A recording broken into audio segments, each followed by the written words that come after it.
klaseng sitwasyon, mga kabrigada, Nasaan ang tubig mo?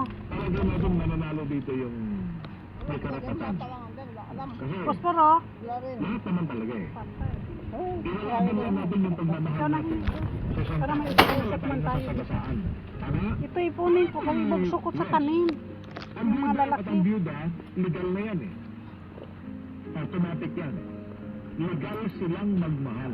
Sana sundang mo. Kung hindi lang magmahal, Ito, it's up to them. sunda nga. Diba? Hindi naman pilitan yan. Hindi naman dalaga yan. Dito Hindi ka, oh. naman binatang mga yan. May mga Malayo anak na yan kasi. eh. May mga byuda at may mga Oo, byuda yan. na hindi na rin sila Kasi interesado buksok ko to. na magmahal muli.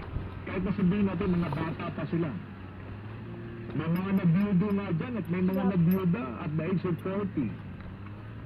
Yung iba, 30 pa eh. Bata-bata pa, nabiyuda na. 30 years old. Diba?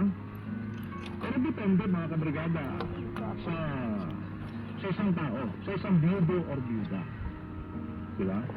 Eh, yung pananaw naman kasi ng kabila, doon yung sinasabi ko kanina kay Ate Alice, na ayaw talaga niya Ate Layo Alice, pagdapoy para may usok. na yung kanyang anak na babae, dalaga, iibig lang sa isang biyudo.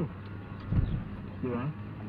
So, ibig sabihin, mukhang na-judge na ni Ate Alice yung isang biyudo. Diba? May mga ganun talaga mga kabrigada. So, you have to respect. Ganun pa ba? Respeto pa rin natin. Kasi nanay pa rin siya. Diba? Mother is a mother. Dalian mo ng Wala t-shirt. tayong Tanggalin mo pwedeng yung ilaban t-shirt dyan. mo. Ha? Para Pero depende sa anak. Tanggalin mo to sa tali mo Kung sa paano niya ulo. dadalhin yung sitwasyon na yun. Kasi tayo, hindi naman tayo pwedeng magpapatiuna, turuan sila. Hindi naman pwede. Kasi meron naman sila sariling desisyon. So, ang tinatanong Lalo natin ngayon, kung yan yung nilagay sa tabu, ulo mo. sabi ni Jubel Edmond, yes, absolutely Papa A. A widow or widower has Nakontak mo sa every bahay? right to fall in love again. Nakontak mo? Using a Oo. spouse Andun na. a person's need for companionship, affection, or partnership. Okay? Love is not a one-time permission in life. It's a human capacity that continues even after grave. Ayun. Sabi ni Edmond. Jubel Edmond. Yan. Jubel, bigyan mo nga sa akin yung number mo. Pwede pang tumawag, Papa A. Yeah, pwede po. Ibigay mo yung number mo para mapasok dyan sa machine. Kasi kung wala nang mapipilihan sa machine, sabi ko na talagang i-accept niya.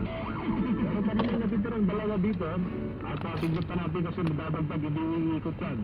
Sige, ibigay mo lang yung number mo, Jubel. Para na sa ganun, naano natin yan. Posible Ano, radyo? Oo.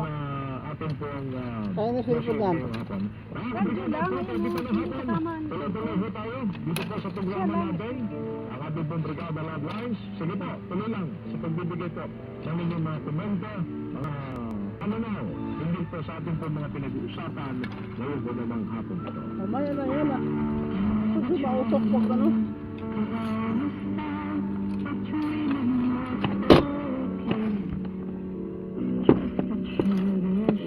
Namalit na siguro. Sino? Wala. Kumalit niya eh. Kulit ka eh. Sabi? Wala nga umalis na sila. Kala ko Tawa, kinuha. wala nga sa ganun inom. Kinuha. Kala ko kinuha. Kasi sinundo ni ano kanina ba? May dala sa ako. Nanguntra na siguro.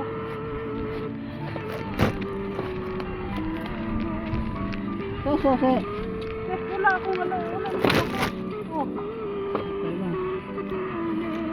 Huwag mo tingnan mo ako ba?